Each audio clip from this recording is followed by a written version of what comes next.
में हम सब मोहम्मद साहब का जन्म, इस्लाम धर्म की स्थापना,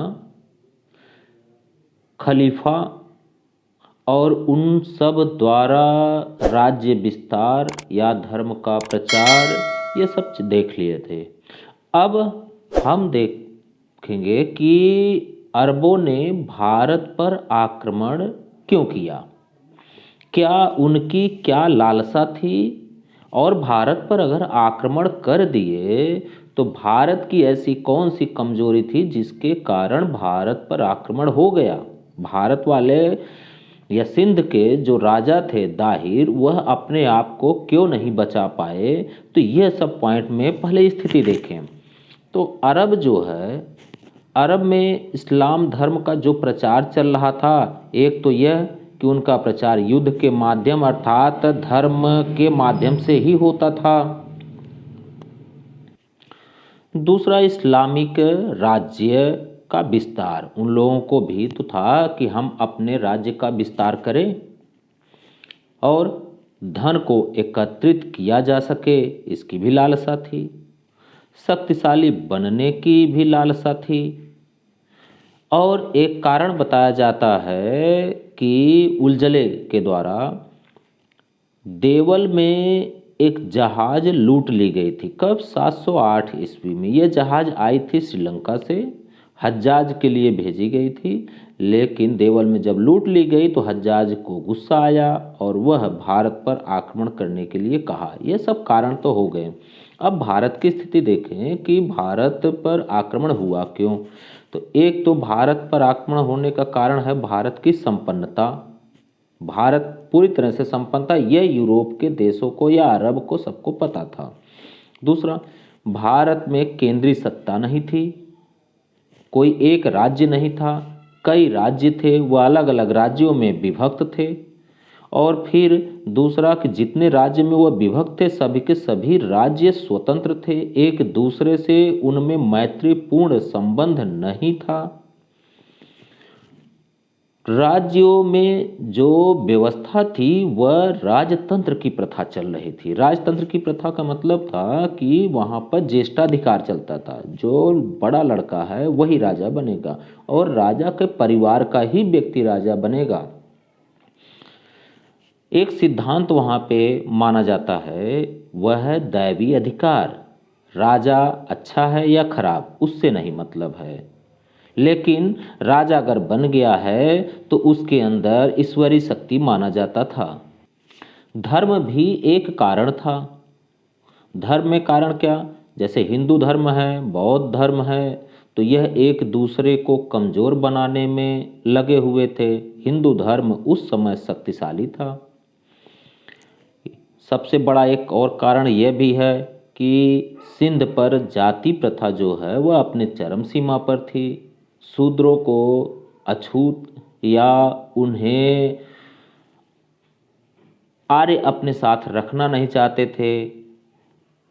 एक तो यह व्यवस्था हो गई, जाति प्रथा। जब एक राजा आ करके आक्रमण करेगा दूसरे देशों से, तो जो नफरत जिससे किया जा रहा है जिस व्यक्ति से, वो तो समर्थन करेगा नहीं, वह साथ में आएगा नहीं। तो यह भी कारण हो गया। सती प्रथा जैसी बुराई भी फैली हुई थी। सती प्रथा है क्या? जब कोई पुरुष मरता था तो उसकी चिता में उसकी पत्नी को भी जला दिया जाता था। ऐसी खतरनाक प्रथा चल रही थी उस समय। सामाजिक प्रथा की बुराई है यह सब।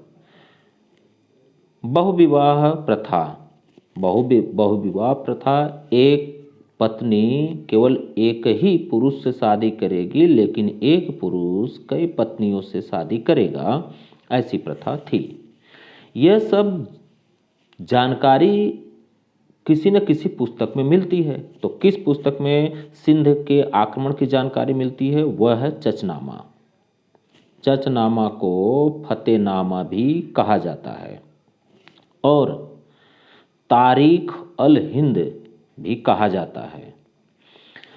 चचनामा अरबी भाषा में लिखी गई है। जो अबू बकर कूफी हैं उन्होंने अनुवाद किया है। किस भाषा में? फारसी भाषा में।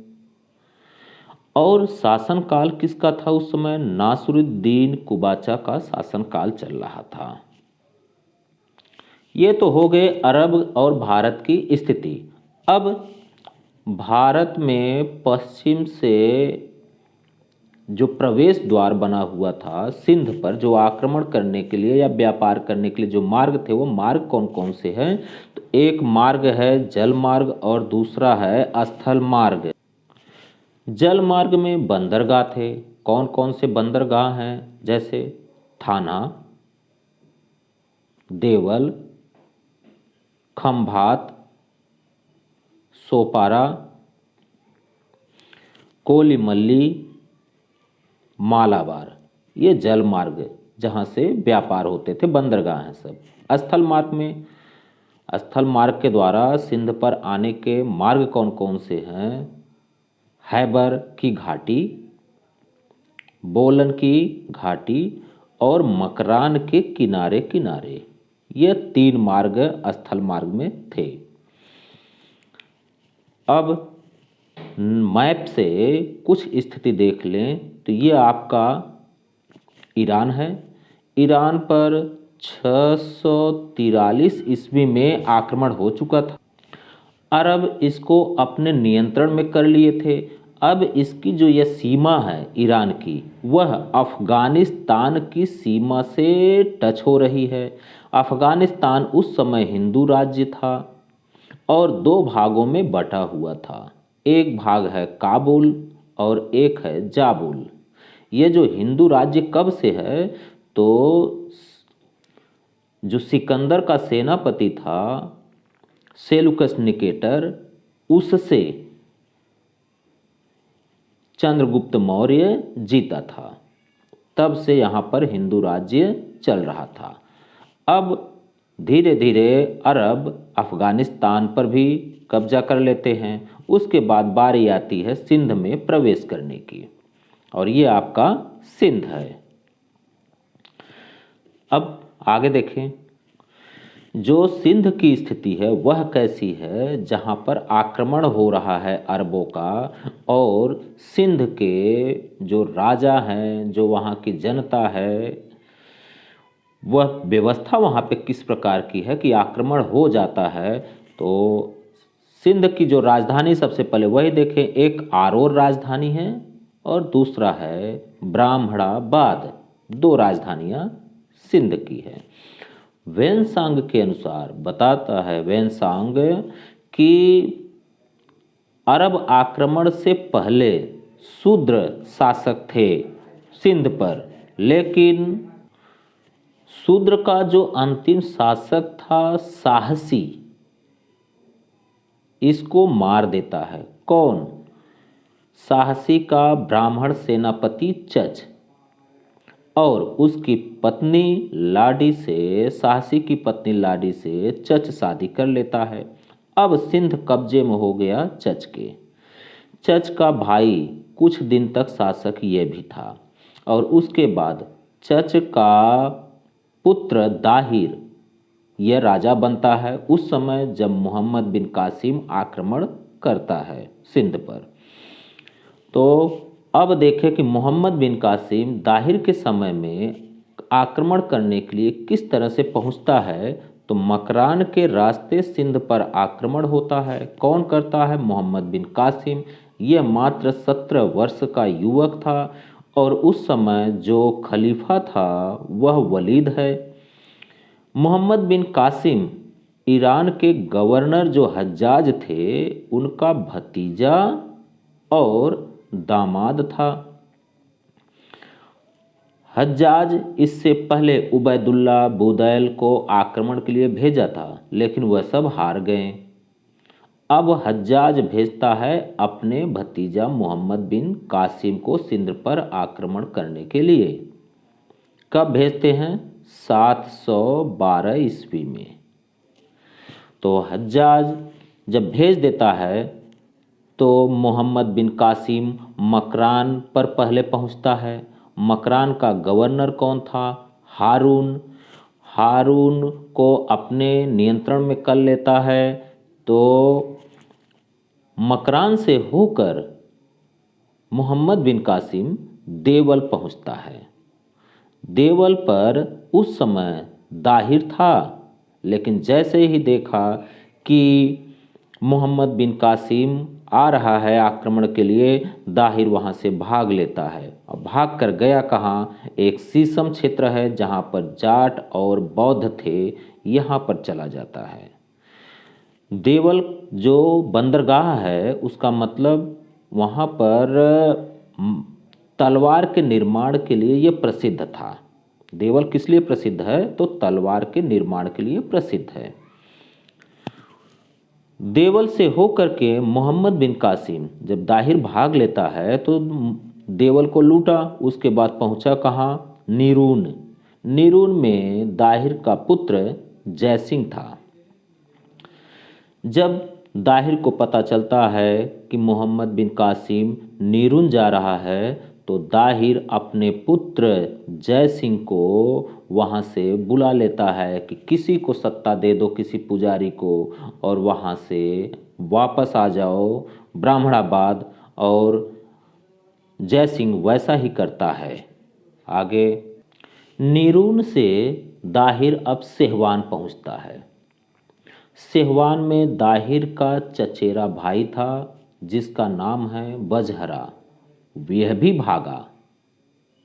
जब डरपोक ही है राजा तो आक्रमण करने वाला क्यों नहीं आगे बढ़ेगा। फिर मोहम्मद बिन कासिम सेहवान को लूटने के बाद वापस फिर से शीशम जाता है, जाटों के पास जहां दाहिर था। सिंध का राजा जहां दाहिर भाग के गया था, अब दाहिर यहां से भी भागता है। तो भागे, कितना भागेंगे? मोहम्मद बिन कासिम शीशम से आगे चलता है रावर की तरफ। रावर पर दाहिर अब यहाँ पकड़ा गया और मारा गया। इसकी जो पत्नी थी दाहिर की, रानी बाई, यह किले की रक्षा करती है जितना हो सका, लेकिन जब लगा इसको कि अब हम बचेंगे नहीं, तो रानी बाई जौहर कर लेती है। जौहर का मतलब एक अग्निकुंड होता है, उस अग्निकुंड में आग जला दिया जाता है। और जब अपने सतीत्व की बात आती है स्त्रियों की, तो वह उस अग्निकुंड में सबके सब कूद जाती हैं, और रानी बाई ने वैसा ही किया। रावर पर युद्ध कब हुआ था? यह 20 जून 712 ईस्वी को रावर पर युद्ध हुआ, जिस पे दाहिर मारा गया था। रावर के बाद मोहम्मद बिन कासिम आगे बढ़ा ब्राह्मणाबाद। ब्राह्मणाबाद में कौन था? उसका पुत्र जयसिंह था। जयसिंह जब पकड़ा गया तो 1717 ईस्वी में खुद जयसिंह इस्लाम धर्म स्वीकार कर लेता है। जब इस्लाम धर्म स्वीकार कर लेता है तो यह बच जाता है, इसको छोड़ देता है वह, और ब्राह्मणाबाद के बाद आरोर पहुंचता है। आरोर में लाडी दाहिर की पत्नी है और उसकी पुत्रियां थी सूर्य देवी और परमल देवी। इन लोगों को अपने कब्जे में कर लेता है मोहम्मद बिन कासिम, और 3 दिन तक लूटपाट करता है आरोर में। फिर आरोर से आक्रमण के बाद अब आगे चलता है मुल्तान की तरफ। मुल्तान पर आक्रमण करता है 713 ईस्वी में। आक्रमण करने से पहले उस मुल्तान का एक व्यक्ति होता है जो यह बता देता है कि किले का जो पानी है अगर उसको रोक दिया जाए तो मुल्तान के लोगों को या किले के अंदर जो लोग रह रहे हैं उसको पानी नहीं मिलेगा।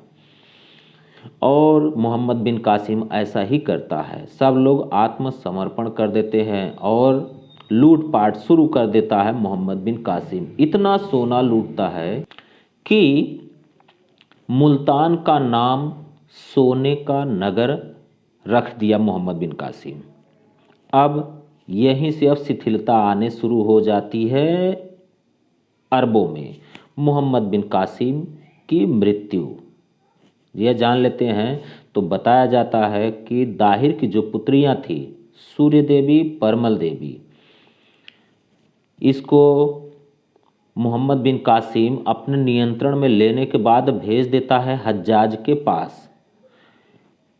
सूर्य देवी और परमल देवी हज्जाज से बताती हैं कि हमें मोहम्मद बिन कासिम अपने हरम अर्थात जनान खाने में ले जा कर के हमारे सतीत्व को नष्ट कर चुका है, जिससे हज्जाज गुस्से में आ जाता है और आज्ञा देता है कि मोहम्मद बिन कासिम को उसकी खाल निकाल करके उसमें भूसा भर करके मार दिया जाए और मोहम्मद बिन कासिम इस तरह से उसकी मृत्यु हो जाती है। लेकिन मृत्यु से पहले वह कन्नौज पर आक्रमण करने के लिए 10,000 सेना अबू हकीम के नियंत्रण में भेजता है। लेकिन जब मृत्यु हो जाती है तो यह कन्नौज पर आक्रमण रुक जाता है। और एक मृत्यु ऐसी भी बताई जाती है मोहम्मद बिन कासिम के बारे में कि जो खलीफा था खलीफा वलीद हैं, उनकी 714 में मृत्यु हो जाती है वलीद की। उसके बाद खलीफा बनते हैं सुलेमान नफरत करता है किससे? हज्जाज से। लेकिन हज्जाज की मृत्यु हो जाती है और जब मृत्यु हो जाती है तो सुलेमान को तो अपना बदला लेना है। मोहम्मद बिन कासिम जो है वह हज्जाज का दामाद भी है, तो सुलेमान मोहम्मद बिन कासिम से भी नफरत करने लगता है और मोहम्मद बिन कासिम को ही मरवा देता है। इस प्रकार से मोहम्मद बिन कासिम का अंत हो जाता है। अब अरबों का जो असफल हो गए, अरबों को असफल किया किसने? भारत के अन्य राजाओं ने किया। क्यों किया? जरूरी नहीं है जितना शक्तिशाली मोहम्मद बिन कासिम था उतना बाकी भी राजा उसके रहे हों। तो मोहम्मद बिन कासिम की मृत्यु के बाद अरबों की जो टीम थी वह कमज़ोर पड़ने लगी और यशोवर्मन, ललितादित्य मुक्तापीड जो कि कश्मीर के शासक हैं, और ललितादित्य मुक्तापीड को दक्षिणा पथ का ठोस स्तंभ भी कहा जाता है इन्हें। इन्होंने कश्मीर में एक मार्तंड अर्थात सूर्य मंदिर का निर्माण किया था। नागभट्ट प्रथम है। इन्हें मिहिर भोज के ग्वालियर लेख में कहा जाता है कि म्लेच्छों का नाशक, ऐसा कहा जाता है। म्लेच्छों अर्थात अरब, इनका नाशक। फिर पुलकेशिन द्वितीय भी हैं। यह सब किसको हरा देते हैं? जो मोहम्मद बिन कासिम के बाद जितने भी शासक आए उन लोगों को हराते चले गए और वह कमज़ोर हो गए। अब अरबों के आक्रमण के बाद सिंध की स्थिति कैसी हो जाती है, जरा यह भी देखा जाए। अरबों के आक्रमण के बाद थोड़ी जानकारी ले लें कि अरबों का जो आक्रमण था वह शिथिल पड़ गया था मोहम्मद बिन कासिम के साथ, और खलीफा उमर द्वितीय के समय में जय सिंह मुस्लिम धर्म स्वीकार कर लेता है, यह हम लोग पहले पढ़ चुके थे। और खलीफा हिशाम के समय में जय सिंह जब देखता है कि अब शासक अरब के कमज़ोर हो गए तो अपना मुस्लिम धर्म फिर से त्याग देता है। उस समय गवर्नर था जुनैद को खराब लगता है यह, और उसने जय सिंह को मार दिया तथा सिंध पर हिंदू राज्य का पूरी तरह से अंत हो गया। जुनैद गवर्नर जो बना हुआ था उसके बाद गवर्नर बनता है तमीम, और तमीम कमज़ोर शासक था अर्थात सिंध कमज़ोर होने शुरू हो गया। जरा प्रभाव भी देखें कि अब सिंध पर प्रभाव क्या क्या पड़ा। तो मोहम्मद बिन कासिम पहला शासक था जिसने जजिया कर लगाया। जो जजिया कर देते थे उनको जिम्मी बोला जाता था। और कौन लोग देते थे? गैर मुस्लिम, जैसे वहाँ के बौद्ध हो गए या हिंदू हो गए और यूनानी हो गए, उन लोगों को जिम्मी कहा जाता था। लेकिन जो लोग जजिया कर नहीं देते थे उन लोगों को काफिर कहा जाता है। काफिर मूर्ति पूजक थे। इन लोगों के सामने एक कंडीशन थी कि या तो जजिया कर दें, मुस्लिम राज्य में रहें, या तो फिर इन्हें मृत्यु दे दिया जाएगा। कि यह प्रभाव था। और हिंदसा, हिंदसा एक अर्थात संख्या का अरबी नाम है, जो यह भारत से अरब निवासी सीखते हैं। कुछ विशेष जानकारी देख लें कि अब अरबों के प्रभाव से क्या क्या हुआ है। तो पंचतंत्र का अरबी अनुवाद, पंचतंत्र का अरबी अनुवाद किस नाम से हुआ है? तो कलीलाह व दिमना के नाम से हुआ है। और बौद्ध विद्वान बरामका को बगदाद ले गए। कौन? अरब बगदाद ले गए। उनकी बुद्धिमत्ता के कारण उनको प्रधानमंत्री बनाया गया। मतलब अरब वाले मानते थे कि भारत के लोग अधिकतर विद्वान हैं, या इनकी कला, इनकी ज्योतिष, इनका विज्ञान अच्छा है। और प्रभाव पड़ने के मामले में टाड कहता है कि महत्वपूर्ण प्रभाव पड़ा था। टाड कहता है कि अरबों से सिंध पर महत्वपूर्ण प्रभाव पड़ा, लेकिन लेनपूल कहता है की कोई प्रभाव नहीं पड़ा है। लेकिन एक कथन में यह भी कहता है लेनपूल कि सिंध पर आक्रमण इस्लाम के इतिहास की महत्वपूर्ण घटना थी। यह किसका कथन है? लेनपूल का। सिंध पर आक्रमण इस्लाम के इतिहास की महत्वपूर्ण घटना थी। आगे सर विलियम म्योर का कथन है कि सिंध विजय ने इस्लामी नीतियों में एक नवीन युग का आरंभ किया है। सुलेमान का कथन है, इतिहासकार सुलेमान सिलसिला उल तवारीख में कहते हैं कि गुर्जर प्रतिहार शासक मिहिर भोज अरबों का सबसे बड़ा शत्रु था। अल मसूदी का कथन है, इनकी किताब है मरूज उल जबब, मुल्तान में अरबों ने सूर्य मंदिर को अपने ढाल के रूप में स्वीकार किया। अल मसूदी ने बताया कि जो अरब थे, जब इन पे आक्रमण होता था तो यशोवर्मन गुर्जर प्रतिहार के द्वारा, तो यह तुरंत अरब सूर्य मंदिर के अंदर चले जाते थे। उनको पता था कि अब राजा यहाँ का हमारे ऊपर आक्रमण नहीं करेगा।